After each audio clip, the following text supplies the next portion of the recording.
tudo bom com você? Hoje, no podcast Bastidores da Política, nós vamos conversar com Guilherme Gandra Martins, que é assessor parlamentar do deputado Lucas Bove, do PL. Tudo bem, Guilherme? Obrigada por você ter aceito o nosso convite. Tudo bem, Renata? Tudo bem a todos? Obrigado aí pelo convite. É uma honra participar do podcast. Meu primeiro podcast que eu participo. Guilherme, o que significa para você estar aqui na Alesp? Fazer parte da maior assembleia da América Latina? Na verdade, é uma honra muito grande e é interessante porque na verdade, eu adentrei aí no final do último ano num mundo que eu desconhecia, né?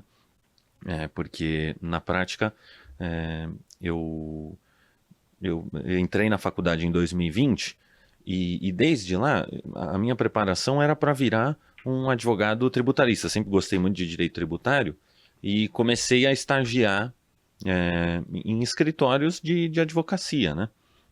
Comecei estagiando no escritório do meu avô, depois estagiei no escritório de direito civil e estava estagiando em uma consultoria tributária. Então sempre ali trabalhando nos bastidores de escritório, que é algo que assim é um mundo completamente diferente, né? Você acaba realizando muitos trabalhos operacionais, muitos trabalhos técnicos, então eu estava entrando nesse mundo, né? E em novembro do ano passado, dois amigos do Mackenzie me chamaram para conversar, né? E me jogaram essa oportunidade, né? E de início, na verdade, a minha entrada na administração pública, eles deram a ideia de eu ser um candidato a vereador, né?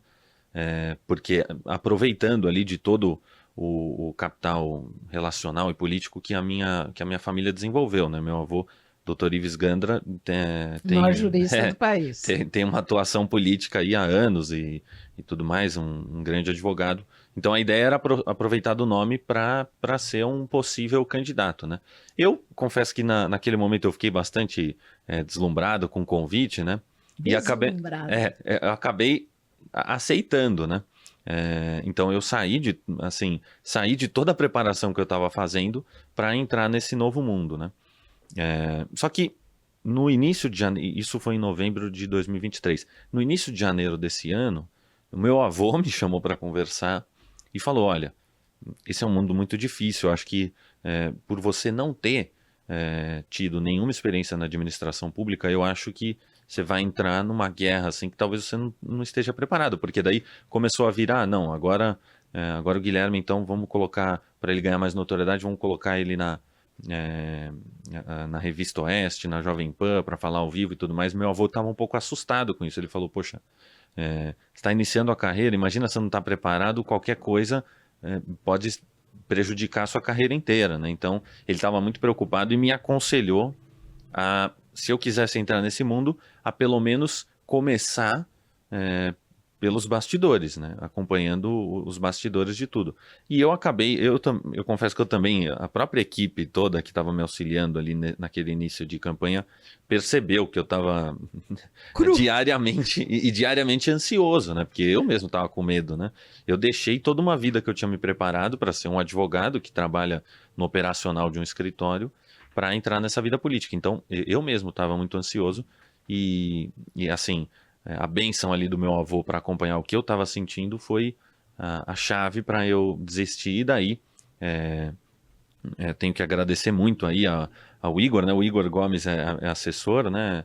Ele entendeu, ele que deu essa oportunidade para eu ser um candidato a vereador. O Durso também, o Luiz Eduardo Durso, meu grande amigo, também estava acompanhando bastante. E daí eu falei com eles, eles entenderam perfeitamente e me deram... Zerou e vamos começar então na gestão pública. Exatamente. Aí eles falaram com o deputado, eu também falei com o deputado, acho que eu ainda não estou preparado, porque o deputado Lucas iria alavancar tudo, né?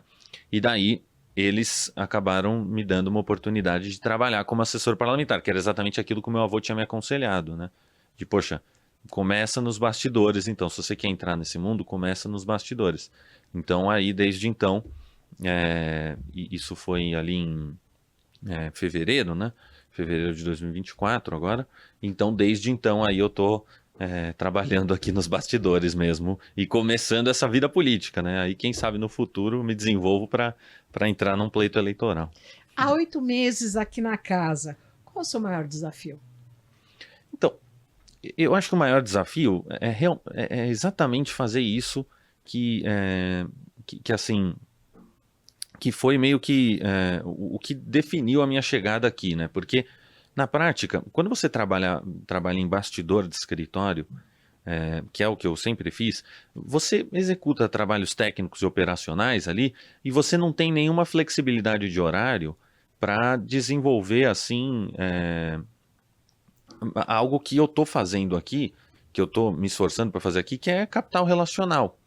E para você ser um bom advogado, você precisa do relacional. Tanto é que, assim, a gente conhece, assim, eu conheço inúmeros advogados que não têm, assim, um perfil técnico de excelência, assim, mas que são caras do business, assim, e que conseguiram alavancar o escritório de maneira, assim, fenomenal. Então, assim, o que eu percebo é que essa foi uma experiência, foi uma oportunidade muito boa e graças a Deus isso ocorreu no último ano da minha faculdade, porque eu tive 4 anos para desenvolver o meu perfil técnico, para aprender assim sobre no âmbito jurídico, eu digo que é a minha área, assim, sobre legislação, sobre toda essa parte técnica, e agora eu recebi essa oportunidade agora no último ano de faculdade, que está sendo aí o meu maior desafio, que é realmente desenvolver esse lado relacional, desenvolver esse lado de relações institucionais, que, que vão me ajudar a alavancar uma possível carreira jurídica no futuro, né? Quais são suas funções práticas aqui no gabinete? Então, as minhas funções práticas, primeiro, eu auxilio muito em questões técnicas, assim, de, por exemplo, formulação de projetos de lei, né? Ajudo muito nisso. A gente, inclusive, o deputado aprovou diversos projetos de lei na casa no último mês, né? A gente conseguiu alavancar bastante isso. E também esse trabalho que eu falei, de relações institucionais, né? E até algo interessante, né? Porque, assim, eu que fiquei muito enfurnado em escritório durante todo o período da faculdade, às vezes esse dia eu vou representar o deputado em evento, né? E no começo você até acha estranho, poxa, será que eu estou trabalhando? Será que isso é trabalho? Assim, mas na verdade né? Porque se você consegue aproveitar essa representação nos eventos, você acaba fazendo isso, né? Desenvolvendo capital relacional, fazendo relações institucionais que vão ser importantes para a minha carreira e também para a carreira do deputado, né? E eu, dentro desse âmbito jurídico que eu permeio, eu acabo ajudando muito isso, né? Porque toda a convivência que eu tive com meu avô, eu acabei conhecendo muitos advogados de renome, que sempre eu aproveito para trazer para o deputado, para ser um parceiro, para ser ali um conselheiro, né? Então, acho que essas são as minhas principais funções, assim. Essas relações institucionais que eu posso ajudar principalmente dentro do âmbito jurídico, representação em eventos e também formulação de projetos de lei. Nessa questão da formulação de projetos de lei, exemplifica para a gente quais foram os últimos apresentados aí que tiveram toda a sua assessoria. Ah, tá. O primeiro deles, assim, que foi sancionado recentemente, é o programa Cuidar de Quem Educa, né? Que é um programa desenvolvido pelo deputado que auxilia, que dá reforço psicológico e diversas práticas ali, inclusive de educação física, de auxílio psiquiátrico, para os professores da rede pública de ensino. Por isso que a gente deu esse programa, o nome do programa Cuidar de Quem Educa, né? Nós desenvolvemos isso em parceria com a Secretaria de Educação, né? Eles disponibilizaram um orçamento para a gente executar todo esse plano e foi sancionado recentemente pelo governador Tarcísio, que foi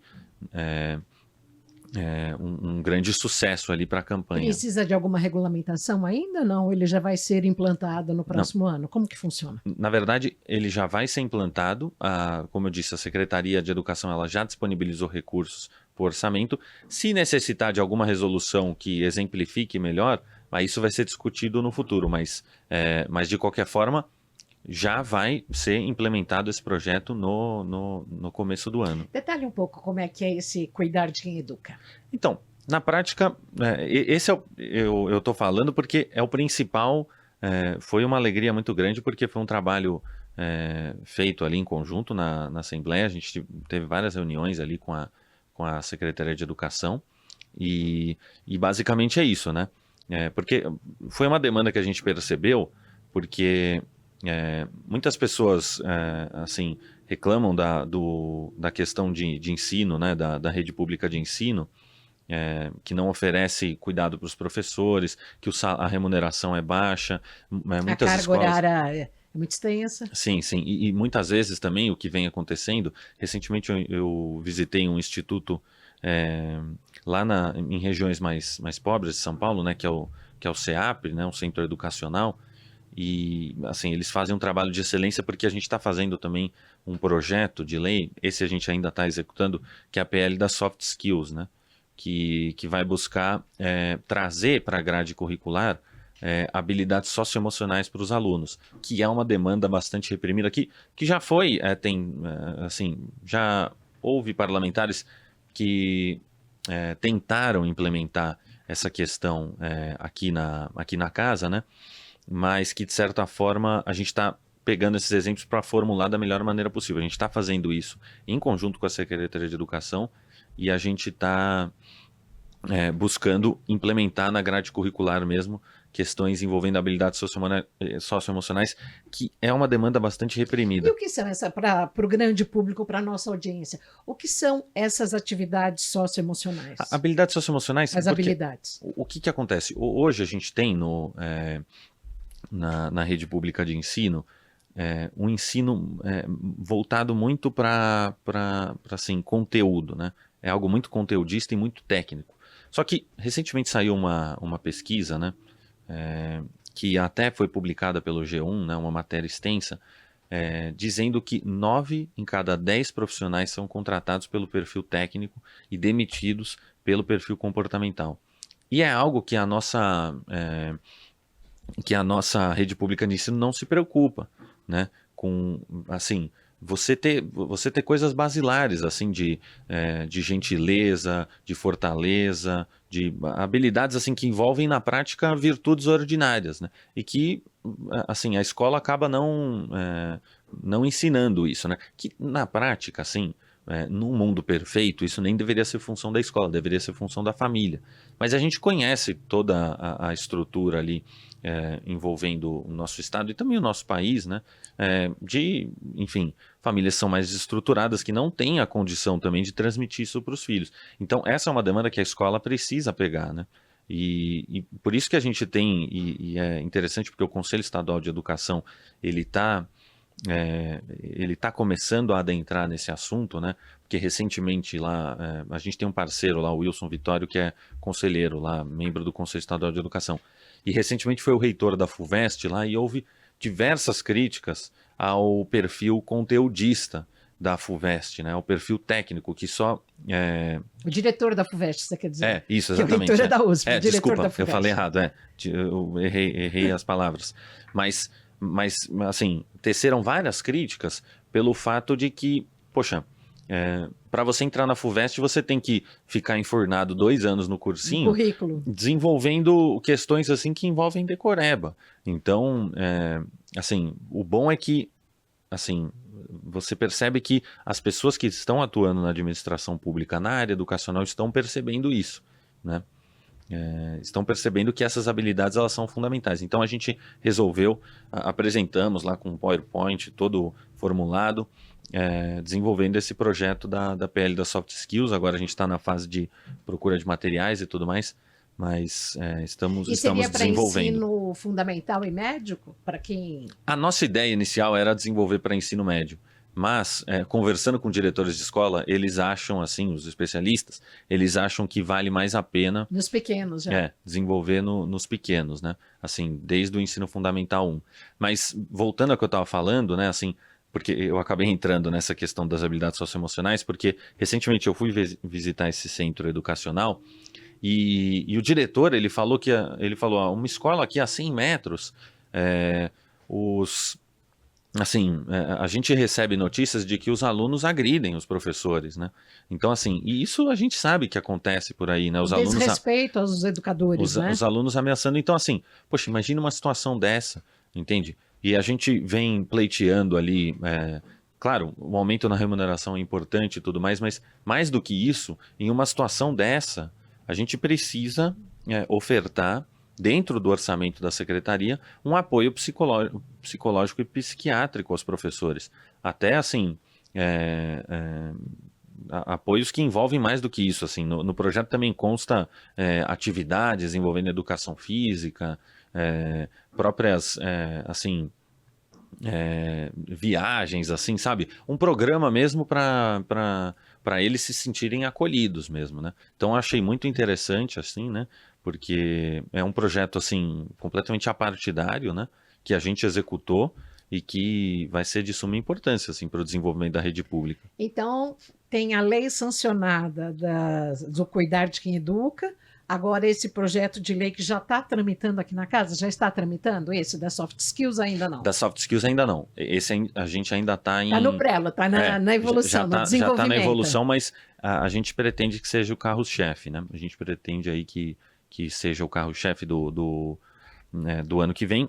Só que a gente ainda está vendo se vai ser se a gente pretende executar por projeto de lei ou por um programa em parceria com a Secretaria de Educação, né? Então a gente ainda está analisando isso, mas a gente está na fase de procura dos materiais. Mas esses projetos, eles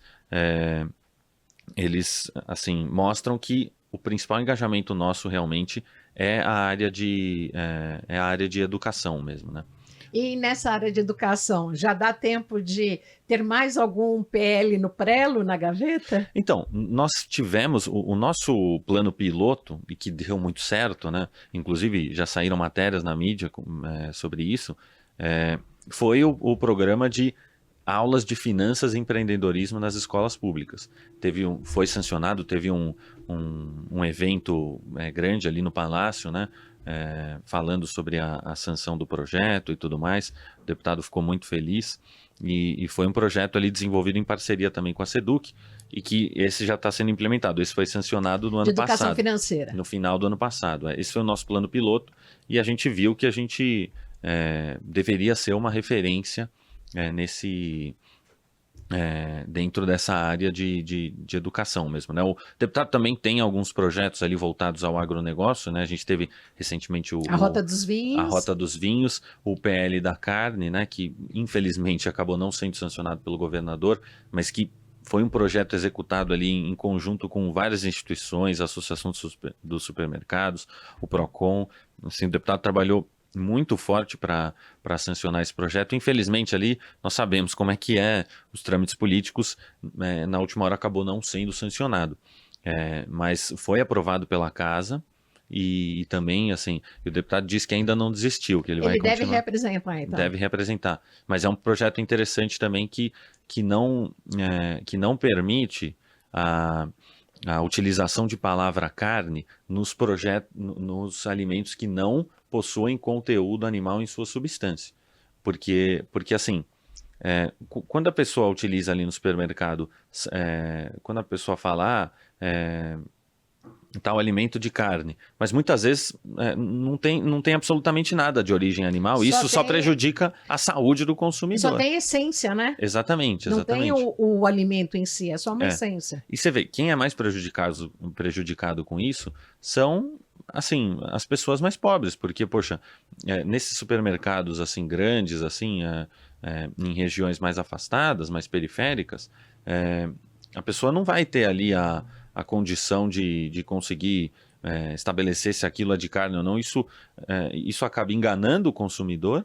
Além do que é um alimento ultraprocessado. Ultraprocessado, e também ele acaba sendo prejudicado, porque isso vai afetar a saúde dele, né? Então, é um projeto muito interessante, mas é óbvio, assim, seria muito bom ser sancionado, mas é o que eu falei, a gente acaba enfrentando indústrias e associações muito poderosas, né? Que para eles não é interessante. Então, mas a gente pretende reapresentar para conseguir dar mais andamento. Guilherme, como é trabalhar com um parlamentar, o deputado Lucas Bove, que é altamente digital e que tem todo aí uma base muito forte nas redes sociais? Sim. É muito interessante porque... e que fala para um público jovem. Na verdade, é impressionante, né? Porque ele fala para um público jovem e ele é muito jovem, porque ele tem 36 anos, né? E é a primeira legislatura dele, então não é que ele começou, assim, muito cedo, assim, é a primeira legislatura dele, ele, assim, é impressionante porque ele começou a vida política dele nas redes sociais mesmo. Ele começou a fazer vídeos, né? E daí tiveram ali já parlamentares e políticos da velha guarda que começaram a ter acesso aos vídeos dele, né? Que ele começou a ganhar notoriedade. E ele fala muito bem, né? E tudo mais. Então, resolveram o apoiar. Ele se candidatou a deputado estadual e teve 130 mil votos, né? Em 616 municípios. Então, numa primeira legislatura, ele conseguiu alcançar isso. Então, assim, é impressionante mesmo. E ele... e agora eu estou buscando auxiliar ele no que eu posso nessa questão de relações institucionais, né? Então, por exemplo, ele tem um relacionamento muito bom com meu avô, né? Eu criei uma conexão muito grande. O jurista mais longevo do país, que tem 89 anos, doutor Ives Gandra Martins. Exatamente.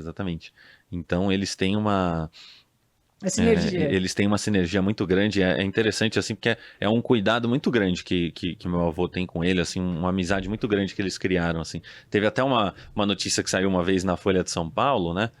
Numa participação que o Lucas teve em Ribeirão Preto, que a Folha estava criticando e tudo mais. Aí meu avô leu a matéria, ele comentou comigo assim, poxa, mas acho que ele não deveria ter falado isso, tudo mais, uma preocupação de filho, assim, sabe, com uma cara assim. Então, eu acho isso muito legal, essa conexão que eles criaram, assim, algo muito bonito. E eles assim. têm contatos constantes? Contatos constantes. Semana Se que não vem. pessoalmente... Pessoalmente, assim, eles têm bastante, porque eles... se encontram bastante em eventos, né? O último evento que a gente fez, que inclusive foi um sucesso, foi os 130 anos da Associação Comercial, né? Que meu avô compôs mesa junto com o deputado. Aqui na casa. Aqui na casa, no plenário Juscelino Kubitschek. E eles têm essa sinergia muito grande. Semana que vem o deputado vai lá tomar um café com ele. Então eles têm esse contato bastante constante, assim, e é bem legal, assim. Eu fico muito feliz, assim, de que ele... Enfim, de que, poxa, o meu avô junto com o meu chefe, né, eles acabam tendo uma sinergia muito grande. Eu fiquei muito feliz com essa aproximação dos dois, assim. Guilherme, você se recorda da primeira vez que você pisou aqui na Alesp, no Palácio 9 de Julho? Nossa, eu acho que sim. A primeira vez que eu vim aqui, na verdade, mas é engraçado, porque a primeira vez foi ano passado, assim. Quando eu digo que eu entrei num mundo que eu desconhecia completamente, é verdade, Só assim. passava na frente. Porque assim, eu não tinha noção. Primeiro que eu não tinha noção do capital relacional que eu poderia desenvolver aqui. Quantidade de gente que eu conhecia, assim, que vai ser super importante, assim, pro desenvolvimento da minha vida, assim, é muito grande, assim. E nesse sentido eu devo muito, assim, primeiro ao deputado, mas também ao Igor, né, que meio que me apresentou esse mundo, né, o Igor Gomes, que é assessor parlamentar também comigo. E ao Durso também, meu amigo, né? Assim, porque eles já estão inseridos nesse meio faz muito tempo. O Igor trabalhou na Câmara dos Vereadores, na Câmara Municipal, né, com 2 vereadores. O Durso também já está bastante envolvido ali com o pai dele, né? Bastante tempo na política. Então, eles já estão inseridos e me apresentaram, me deram essa oportunidade, né?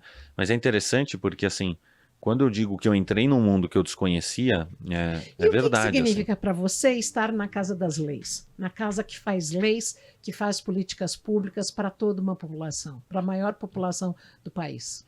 Então, acaba sendo uma responsabilidade, né? Acaba sendo uma responsabilidade muito grande. Mas assim, muito, assim, é muito importante, e para mim está sendo muito bom, principalmente entender como é que funciona todo esse trâmite, assim, do executivo. Bastidores do legislativo. Do bastidores do legislativo e do executivo também, porque a gente acaba fazendo essas relações institucionais, representando muito o deputado, assim, nas reuniões com o executivo, né? Agora, o que significa, assim, é um desafio muito grande e tem que ter uma paixão muito grande, né, também, porque, poxa, principalmente para as pessoas, o que eu venho percebendo, assim, é que para as pessoas que são empresárias do ramo privado e que vão para a administração pública, assim, é uma diferença muito gigantesca, assim, porque qualquer decisão que você quer tomar ou qualquer coisa que você quer fazer, já chega uma pessoa assim falando, não, veja bem, agora tem que passar pelo comitê de não sei o quê, pela comissão de não sei o que lá. Então, se a pessoa não tem essa paixão mesmo, por toda a burocracia que envolve aqui o âmbito político nacional em geral, né? Ela acaba não sobrevivendo, assim. Então, Graças a Deus, assim, que eu tenho percebido uma vocação muito grande para isso, né? Para acompanhar todos esses trâmites e para entender muito bem tudo que aborda aqui, né? Todos esses trâmites burocráticos, todo o funcionamento, né, da administração pública para conseguir ajudar no que for possível, né? Quando surgiu o desejo de fazer direito à carreira do seu avô? Então, na verdade, eu acho que assim, a escolha da carreira, ela envolve meio que 3 pilares, né? Que é mais, acaba sendo questão de talento, né? Questão de circunstância e questão de e questão de desejo, né? Então, assim, eu acho, assim, eu sempre tive dificuldade em identificar qual é o meu talento, assim, né? Isso é uma coisa que é difícil, né? Você identificar o que você faz bem, né? Mas, assim, eu sempre gostei muito de direito, principalmente direito constitucional, né? Acompanhar o STF, assim, o funcionamento. Mas isso quando adolescente? Isso eu diria já na final da adolescência, assim. Ali no segundo, terceiro ano do ensino médio, quando eu já tinha que decidir o que eu ia fazer, aí eu decidi fazer São Francisco. Minha família toda é da São Francisco, da USP, né? Todos os meus tios e meu avô, então eu quis fazer muito São Francisco, né? Acabei não conseguindo passar, mas eu passei no Mackenzie, que hoje, assim, é a casa que eu adoro, assim. Eu até me arrependo, assim, porque eu gosto tanto do Mackenzie, mestrado, doutorado, eu pretendo fazer lá, assim, né? Então, mas assim, eu acho que acho que é a união dessas 3 coisas, né? Mas assim, a questão da circunstância para mim foi o primordial, porque eu percebi que assim, no âmbito jurídico, por já ter algo sólido formado, eu conseguiria desenvolver com muita mais... Claro, você sempre tem que trabalhar, estudar muito, né? Mas eu conseguiria desenvolver com mais facilidade. Então essa escolha para mim foi fundamental, assim. Principalmente essa questão de desejo, mas essa questão de circunstância, assim, não dá para mentir, assim, poxa, tem que seguir um legado, assim, né? Inclusive, nesse sentido, eu assumi recentemente como CEO do Instituto Ives Gandra, que é um instituto com fins acadêmicos, que a gente criou, né? Que a gente quer ser referência em cursos de extensão universitária. Eu formei toda uma diretoria, inclusive com os meninos, né? O Igor e o Durso. Então, eu percebi que tinha um legado ali a ser escrito, e principalmente porque, como a gente conversava mais cedo, né? Nenhum dos meus irmãos foi para a área jurídica, né? Então eu falei, poxa, acho que esse legado aí tem que ser meu, né? Então eu acabei E como é que assumindo. foi para o seu avô quando você chegou e comunicou que você ia prestar Não. direito?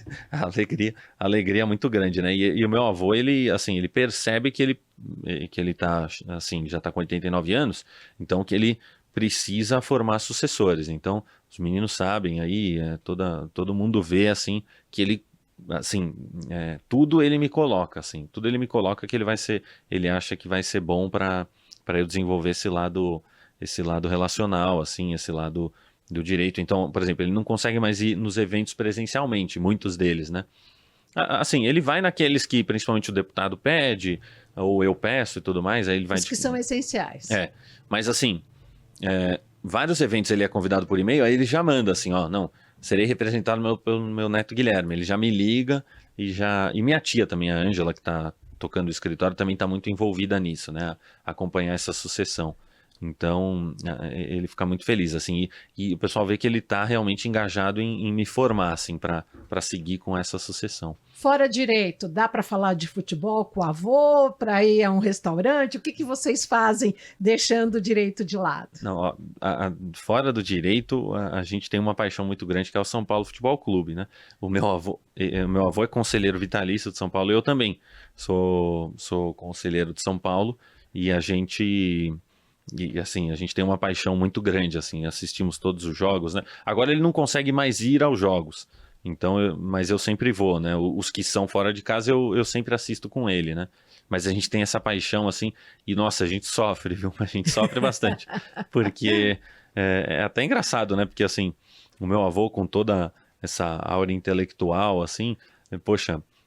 Ele vê um jogo de São Paulo, assim, que na prática futebol são 22 jogadores correndo atrás da bola. E se São Paulo perde, ele tem dificuldade para dormir, assim. Então é muito curioso esse paradoxo, assim, das situações da vida dele. E você já nasceu ganhando um bodezinho macacão de São Paulo. Não, com certeza, com certeza. Já com 8 anos. Inclusive veio hoje com as cores de São Paulo. Com as cores de São Paulo, tô de São Paulino.